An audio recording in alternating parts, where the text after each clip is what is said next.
নবী বলছেন মাইয়েতের দেরি করিয়া জানাজা দিলে মাইয়েত বড় কষ্ট পায়, তাড়াতাড়ি দাফন করে কবরে রাখবি। এক নাম্বার। আমরা করি উল্টা। কেন?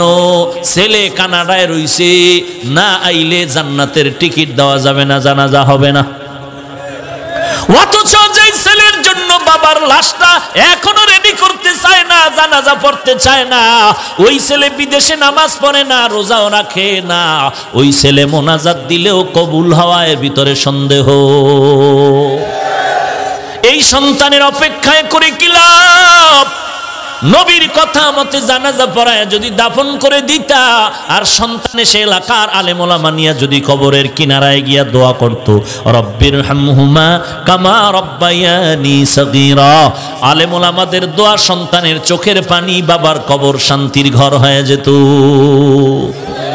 কুতুবউদ্দিন বখতিয়ার কাকি বলেন, এক নম্বর ওসিয়ত, আমার জানাজা তাড়াতাড়ি পড়ায় দাফন করে দিবি। দুই নম্বর ওসিয়ত, আমার লাশটা যখন ময়দানে যাবে হাজার হাজার ভারতের আলেম ওলামা আসবেন, তবে যে কোনো আলেম যেন আমি কুতুবউদ্দিনের জানাজার ইমামতি না করে, তুই আমি ঘোষণা দিলাম এমন কিছু গুণের কথা বলবো, এই গুণওয়ালা মানুষ যদি তাকে জানাজা পড়াবে, কমপক্ষে 4টা গুণের কথা বলে দিলেন। এ খাদেম, আমার লাশটা ময়দানে রেডি করে 4টা গুণের কথা বলে দিবি, ওই ময়দান থেকে 4 গুণওয়ালা ব্যক্তি যদি থাকে সে জানাজার ইমামতি করবে। এই 4 গুণওয়ালা যে থাকবে না, সে যেন আমার জানাজা না পড়ায়। আল্লাহর ওলি কুতুবউদ্দিন বখতিয়ার কাকির ইন্তেকাল হয়ে গেল। খাদেম ময়দানে লাশ হাজির করে, মাইয়াতকে হাজির করে এলান করে দিলেন, 1 নাম্বার ওসিয়ত, জানাজা পড়ায় তাড়াতাড়ি কবরে রাখতে হবে, বিলম্ব করা যাবে না নবীজির হাদিসের কথা মতে। 2 নাম্বার ওসিয়ত, এলাকার মুসলমান জনগণ, জনসমুদ্র ভালো করে শুনে নাও, কুতুবউদ্দিন বখতিয়ার কাকি বলেছেন জানাজা তাড়াতাড়ি পড়াবার জন্য, তবে সাবধান, যে কোনো আলেম সামনে এগিয়ে আসবেন না। ওই ব্যক্তিকে আসার জন্যই অনুরোধ জানানো হয়েছে যার মধ্যে 4টা গুণ থাকবে। 1 নাম্বার গুণ, ওই বান্দা জানাজার ইমামতি করবে যেই বান্দা জীবনে আসরের 4 রাকাত ফরজ নামাজের আগে আরো 4 রাকাত সুন্নাত আছে, জীবনে তার সুন্নাত ছুটে নাই। ফরজ না সুন্নাত? 6 মাস না 1 বছর? জীবনেও ছুটে নাই। কেমন সুন্নাত? যেই সুন্নাত পড়লে সওয়াব, না পড়লে গুনাহ নাই। এই সুন্নাত যখন কইছে ময়দান ঠান্ডা হয়ে গেছে। এই কি যেমন তেমন কাম? ফরজই ঠিক রাখা যায় না, জামাত ছুটে যায় যায় হালাত, সূর্য লাল হয়ে যায়। আবার সুন্নাত খাদেম চিল্লায় কইরে আলেম ওলামার দল। 1 নাম্বার গুণ হইল জিন্দেগিতে আসরের নামাজের 4 রাকাত ফরজের আগে 4 রাকাত সুন্নাত যার ছুটে নাই। 2 নাম্বার গুণ বলবো, ও আল্লাহর বান্দা, 2 নাম্বার গুণ, জীবনে বান্দা জবান দিয়া কোনোদিন মিথ্যা কথা বলে নাই,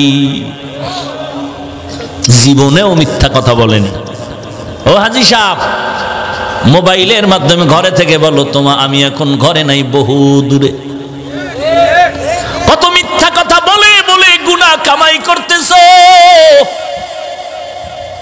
কিয়ামতের ময়দানে দেখবা ওয়াইল নামক জাহান্নাম তোমাকে ডাকবে, ওয়াইলু ইয়াউমা ইযিল লিল মুকাদ্দিবিন, ওয়াইলু ইয়াউমা ইযিল লিল মুকাদ্দিবিন।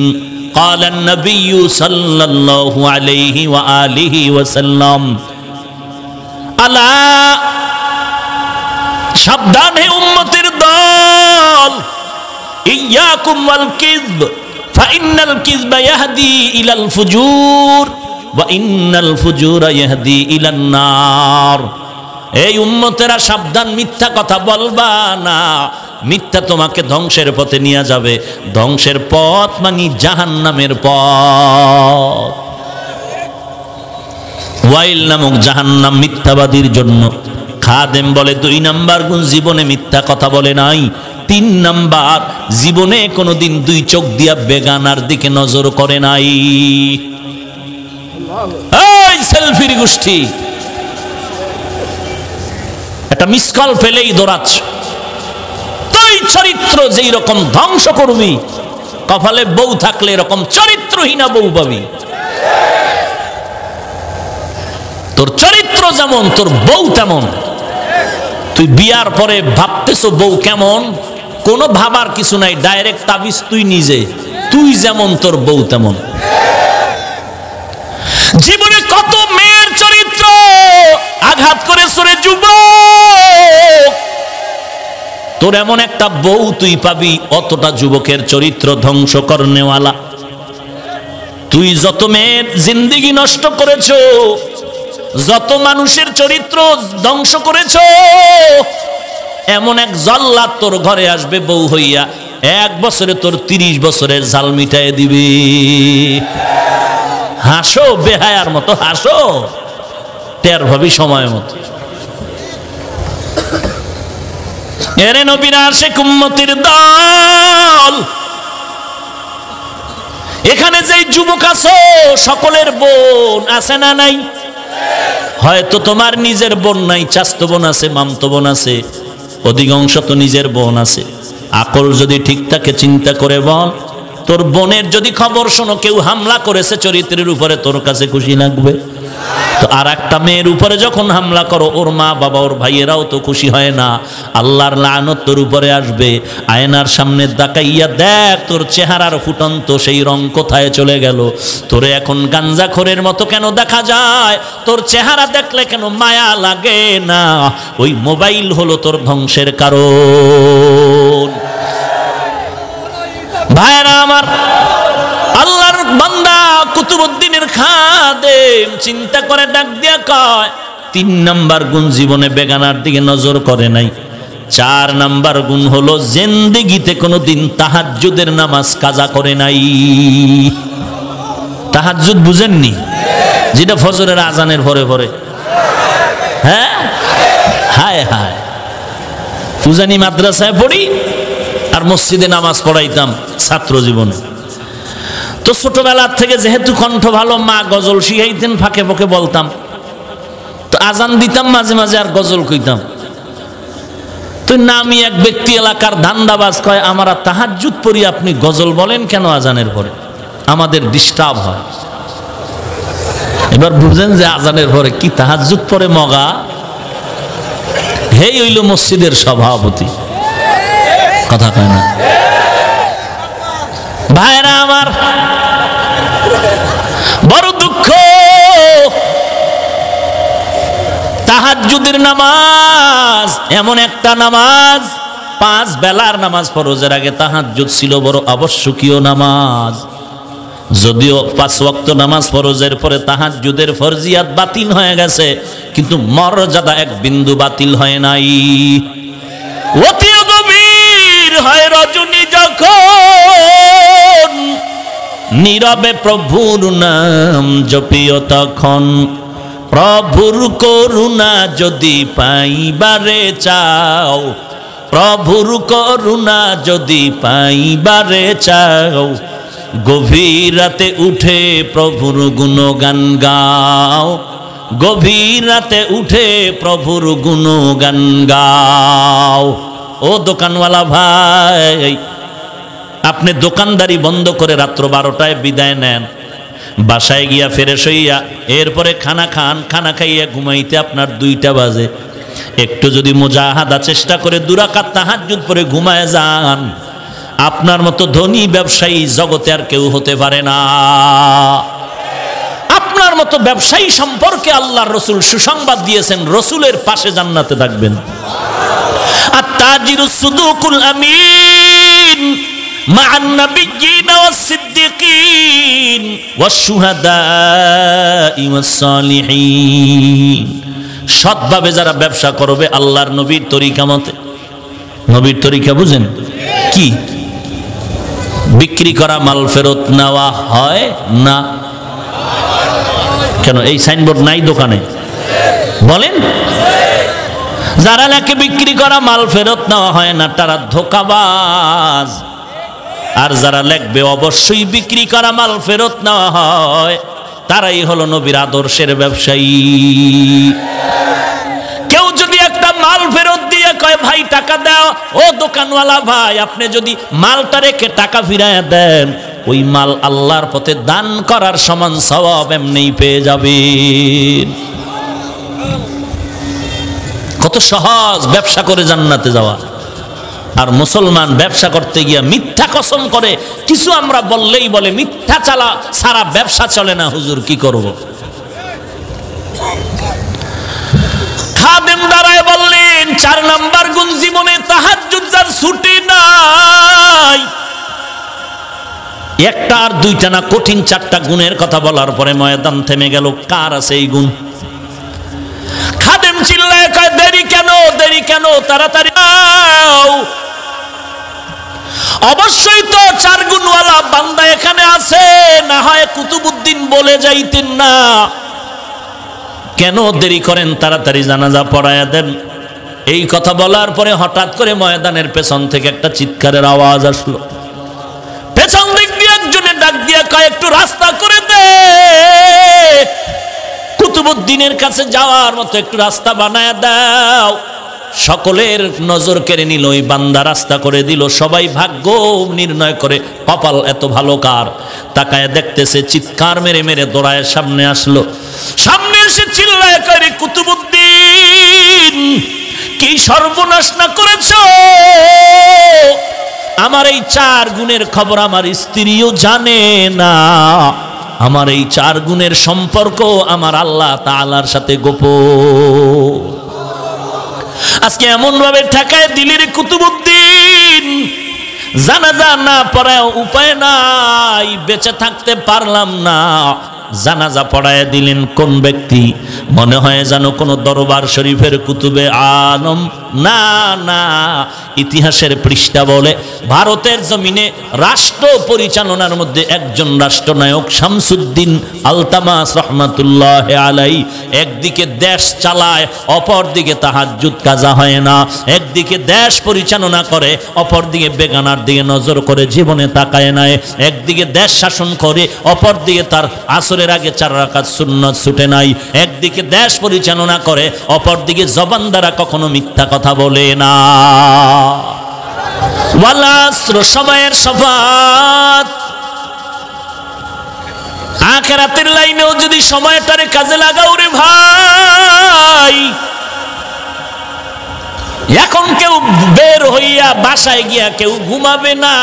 10 বছর আগে যদি বলতো বিশ্বাস করা যাইতো, কিন্তু বর্তমান বাঙালি ভোর 4টার আগে ঘুমায় না, মোবাইলের সাথে মোলাকাত করে করে সময় কাটায়। ফজরের আজান দেওয়ার আগেই নাক টেনে ঘুম যায়, ফজরের নামাজের খবর নাই। এখানে যারা বসে আছেন, প্রত্যেকটা সেকেন্ড আপনার নেকের পাল্লায় লেখা হচ্ছে। আরো আস্তে করে বলেন, সময়ে থাকিতে করো উন্নতি কামনা, সময় ফুরিয়ে গেলে আর তো পাবে না। সময়ের বড় দাম। মদিনার নবী বলেন, উম্মতিরা রে, কেউ যদি এশার নামাজ জামাতে পড়ে ঘুমাও, ঘুম থেকে যদি উঠে আবার ফজরের নামাজ আদায় করে নাও, ঘুমাইয়া যেই সময়টারে কাটাইলি ওই সময়টাও নেকের পাল্লায় ওজন দেওয়া হবে। একটুখানি নেকের তরে রোজ হাসরের মাঠেতে বাবা ঘুরবে ছেলের পিছে, ছেলে বাবার আগেতে। আহা তেমন কঠিন দিনেতে নামাজ তোমায় ভুলবে না, ঠিক মতো পড়িলে নামাজ জান্নাত তোমার ঠিকানা। ঘুমের চেয়ে নামাজ ভালো আর তুমি ঘুমাইও না, ঠিক মতো পড়িলে নামাজ জান্নাত তোমার ঠিকানা। খারাপ লাগেনি? ভালোই লাগে। ফজরে উঠতে ভালো লাগেনি? আমার প্রাণের ভাই বোনেরা, জলদি করে উঠে যাও, ওযু করে তাড়াতাড়ি নামাজ পড়তে লেগে যাও।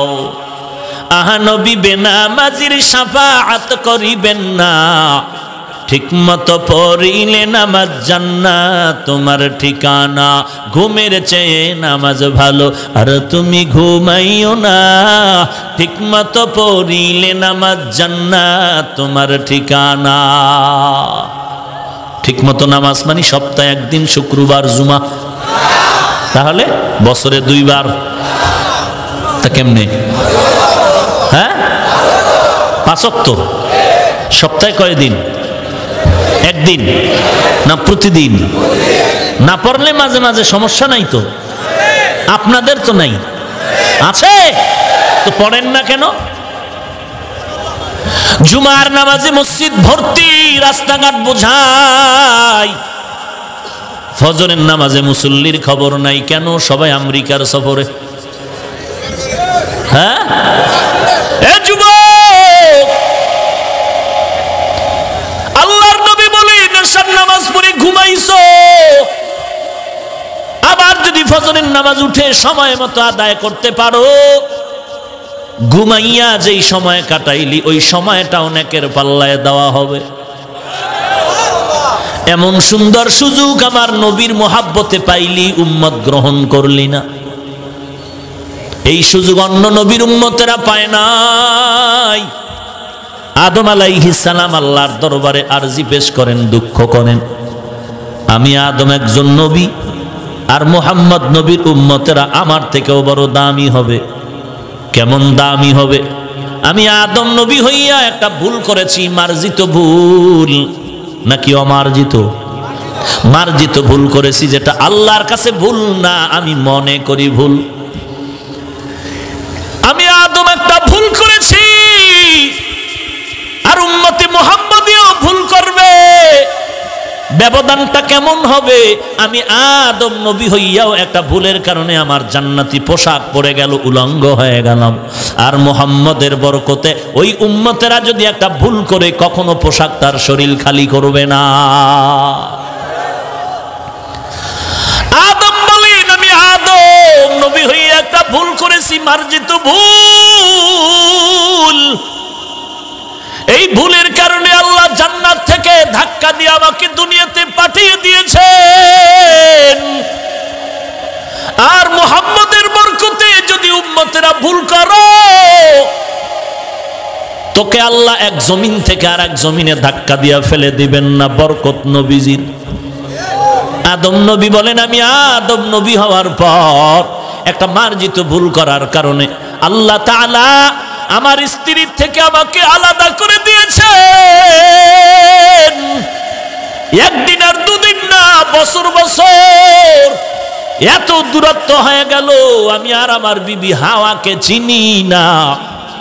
কিন্তু মুহাম্মদ নবীর বরকতে উম্মতেরা যদি ভুল করে, আল্লাহ তাআলা ওই ভুলের কারণে স্বামীদের থেকে স্ত্রীদেরকে আলাদা করবেন না। আদম নবী বলেন 4 নাম্বার আফসোস, আমি আদম নবী হওয়ার পরেও মার্জিত ভুল করার কারণে বছর বছর পর্যন্ত আল্লাহর কাছে কান্না করেছে।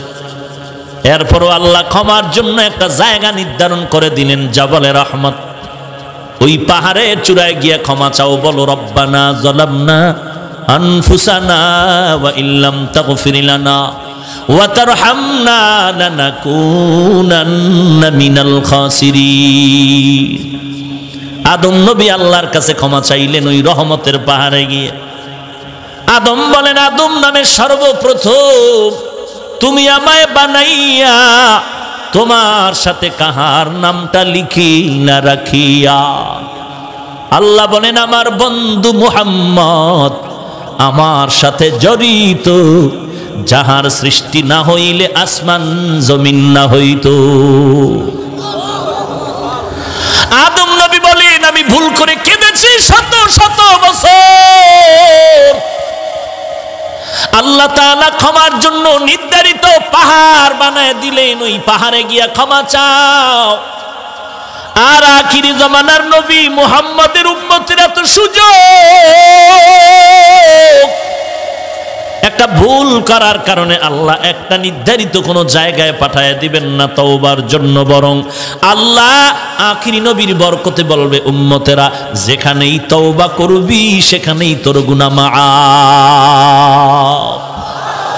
ইমামুল আউয়ালিন আল আখিরিন বহরে সাদকা রাহমাতাল লিল আলামিন সাইয়্যিদুল কাউনাইন খাতমুল মুরসালিন আখির আমদ বুদ ফখরুল আউয়ালিন।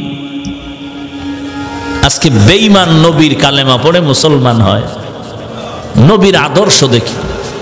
আর আমার মুসলমান নবীর উম্মত হইয়া নবীর সুন্নতের জবাই করো।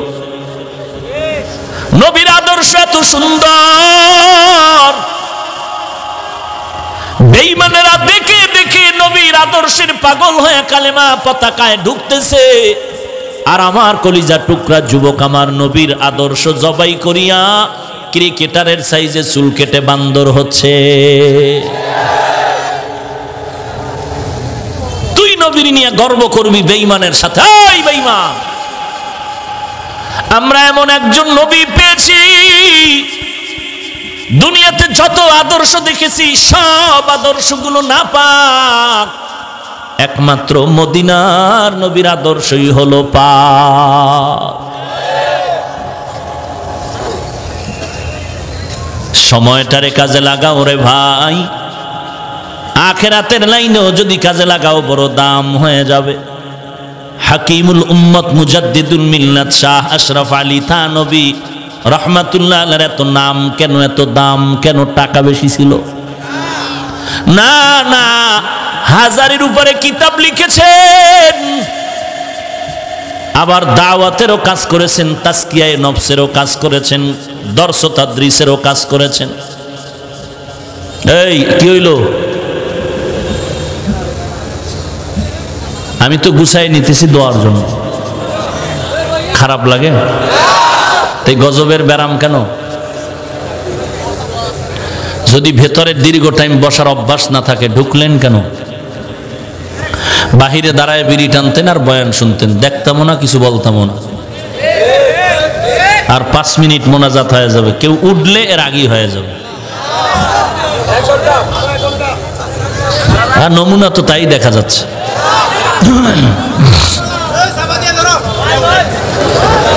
আল্লাহ সব ভাইকে কবুল করেন, আরো জোরে বলেন ওয়াল আসর। আসর মানে সময়, সময়ের শপথ। হাকিমুল উম্মত হাজারের উপরে কিতাব লিখেছেন, এত সময় পাইলেন কই? যেই কিতাবগুলো অধ্যয়ন করলে 3 জনের হায়াতের দিয়েও শেষ করা যাবে না। এটা সময়ের বরকত। কেমন সময়ের বরকত? কিতাব লিখতেছেন, কাগজের উপরে কলম ফেলে লিখতেছেন, আজান হয়ে গেল, কলম ছেড়ে নামাজে গেলেন। আল্লাহর বান্দারা তাকায় দেখে কলমটা ঘুমায় না, অটোমেটিক লেখা লিখতেছি।